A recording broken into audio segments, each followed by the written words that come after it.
Alright, well, welcome back, everybody. Oh, hold on just one second.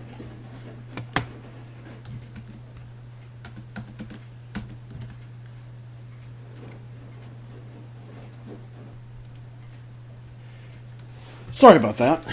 I have my washer going, so it's getting kind of noisy. Alright, so, pair that.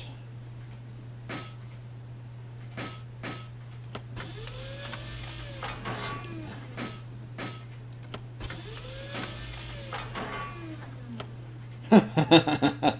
87 cents a gallon. Can you believe that? Here's the trucks you can get. I'm not going to upgrade anymore, but just kind of give you show you.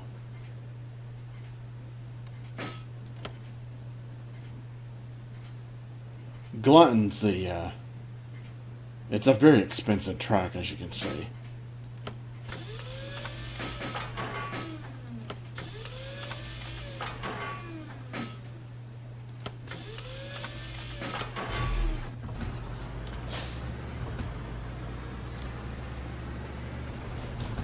Anyway, last time we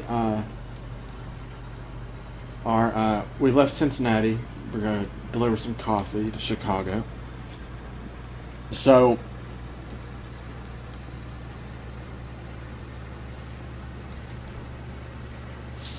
anyway, I've been trying to get some a recurring, a recurring cargo, so we can start gathering some licenses. Because I got enough money now to where I can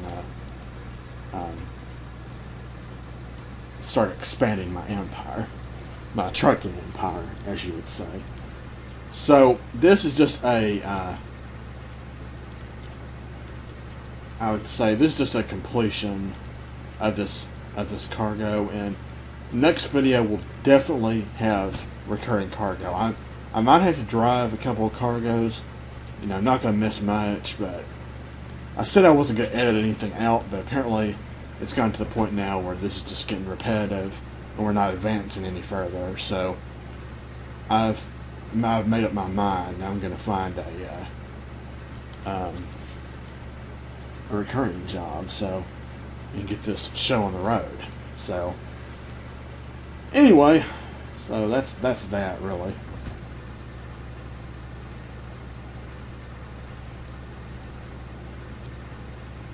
So anyway, I had to stop and get some fuel, and continuing on with our little journey. Now this is part. I think I said this before. It's part 32. So we're 32 parts into our trucking career on medium difficulty. Kind of reflecting back, when I first started this, where you start off with that white truck, that piece of junk that takes forever to accelerate, and it's only a 6-speed. And then I upgraded one to that that was a it was an 8-speed. The two trucks I upgraded to were 8 speeds. This one's a 10-speed. So in later games, it's a little bit more realistic, but this game kind of gives you a general idea. Some of the realism behind it.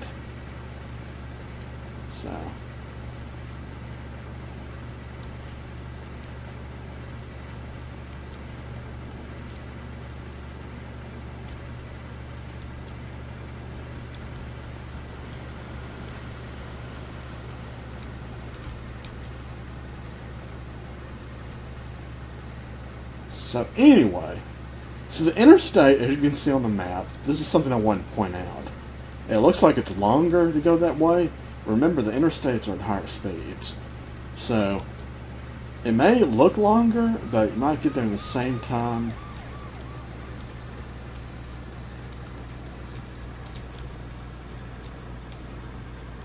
Good God. Go way too fast on that ramp. Alright. It's like, man, I like flying down that ramp. I'm like, okay. So.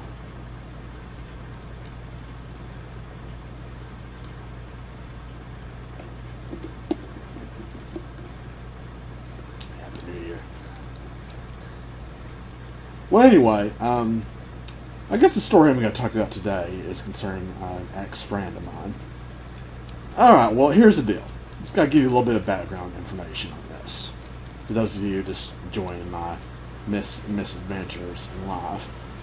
Well, see, here's the thing. A few years ago, me and a former friend of mine, I talked to him about signing a loan for me because I wanted to go back to school. At the time, we were good friends. We really had no problems whatsoever. So, anyway, what was all this about?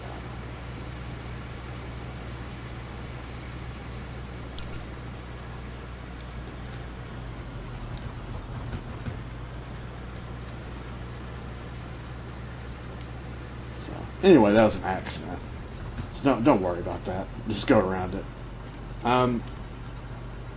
So anyway, as I was saying, so anyway, I co-signed a loan and went to school. Unfortunately, it didn't work out. I had attendance issues. I had to drop out. You know, I got odd jobs, and then I went back because they were going to give me a second chance at it. They wanted me to pay for the thing again, and I'm like, no, that's not going to work. And of course, the couple of years, you know, I've been back and forth in deferments. I couldn't really make any payments whatsoever. You know, and it just really it killed my relationship with this guy because apparently he cares more about his money and himself than anybody else. So we just pretty much drifted apart. So it was unfortunate, but it happened. So anyway, fast forwarding here to the present, it's been 2 years since I talked to the guy. You know, thinking, well, I mean, he's never going to talk to me anymore. So, and then I've been getting letters and calls from Wells Fargo saying, well, our loan's in default, so they can find some way to get some money. And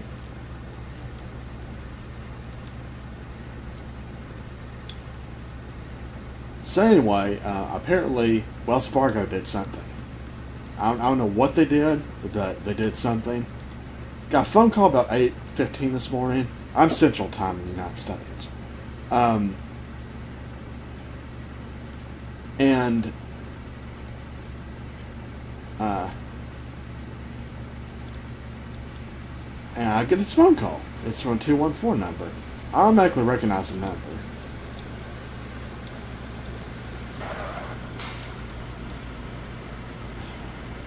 Yeah, so stupid. Anyway, so I get a call at 8:15 this morning, and it was my former friend. And I said hello, and the words that came out of his mouth are as follows. I'll leave emotions out. Wells Fargo has depleted, you know, all my money in my bank account. You fucking dick. And then he hung up on me. So, anyway, I couldn't fall asleep after that. I'm like, okay. So, anyway, well, here's the thing. It's like when he stopped talking to me, I mean, he wouldn't talk to me, he wouldn't call me these past couple of years. I wanted to talk with him, see if we can work something out. If I could, you know, if he can just make a partial payment or something, and then I can just pay him half or something. I was willing to work with him, but he never called me. He sent me letters, just with the letters from Wells Fargo.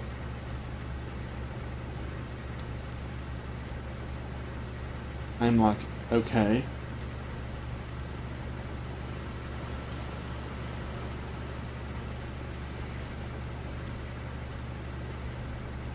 So, so I'm like, I don't respond to letters. I mean, I don't know why he's sending me letters.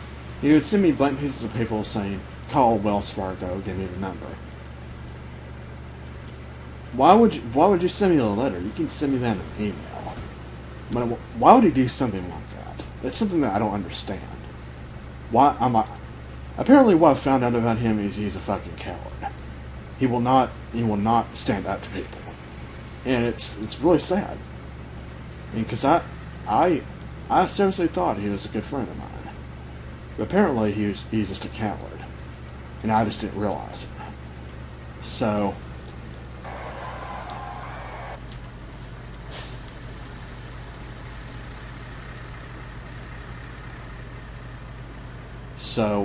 anyway, it's been a very upsetting day because of that. So, I had to leave the house. I had to clear my head. I'm thinking, why would you do that? Why would you waste your time and bitch at me about it when he did not want to work with me at all? At all. So, okay. I mean, I don't really know what else I can say about it, to be honest with you. I mean, it is what it is. I talked to my mother about it. I talked to my dad. I talked to my brother. My dad's overseas right now. I mean, he works. Well, I can't really say much about what he says. He deals with the military a lot. It's a communication system. He's on some, I don't know, some military ship out in the Pacific Ocean right now. So he's out there for a month, testing software, I guess. I don't know. But anyway, so I haven't really got a chance to talk to him much about it. So I'm like, okay, well,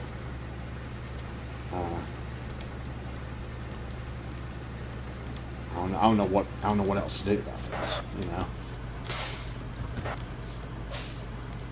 and my dad told me, of course, when I first started getting, backlogged because I couldn't make any payments or anything, my dad told me that they'll look at me and say that I haven't made it. I haven't made enough, so, they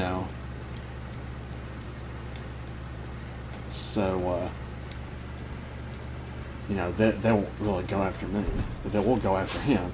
He makes a shitload more money than I do. So, yeah, they might have depleted his accounts. They might have done all that. I mean, I'm sorry to hear about that, but that's what he gets for not communicating with me. I tried, but he won't listen. So anyway, it's a very sad situation, folks. Some of my advice that I learned, like, I'm almost 29 years old, and for any people that are younger than me, I have a little bit of advice for you. Never let friends or family co-sign for loans. It'll destroy your relationship, as I've learned it the hard way. So I thought I might give you that piece of advice. So maybe you can spare some friendships and some relationships. So, anyway, so it's been extremely hard. So, but it's a learning experience. I had to learn it the hard way, but what can you do about it? It's really sad. Very, very sad. Well, anyway, that's it for this time. Hopefully I'll be a little bit more positive next go around. But anyway, until then, I appreciate y'all watching. See you next time.